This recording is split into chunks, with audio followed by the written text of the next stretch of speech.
Quand on est anxieux, on ne s'en rend pas forcément compte, mais on a tendance à mal respirer. Le réflexe qu'on va avoir la plupart du temps, ça va être celui qui consiste à inspirer un maximum, inspirer très fort, et expirer peu. Mais en fait, c'est assez contre-productif parce que ça reproduit le type de respiration qu'on aurait par exemple si on est essoufflé quand on vient de courir et qu'on a le souffle court.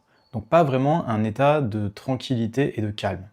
En fait, il existe une excellente alternative quand on est anxieux, c'est d'utiliser la respiration lente à expiration prolongée. Alors pour la réaliser, il faut faire trois choses. La première chose, c'est de respirer avec le ventre, c'est-à-dire que quand on va inspirer, on va commencer par gonfler son ventre. La deuxième chose, c'est qu'il va falloir essayer de respirer plus lentement. Alors quand on parle d'une respiration ici, ce qu'on veut dire c'est une inspiration plus une expiration.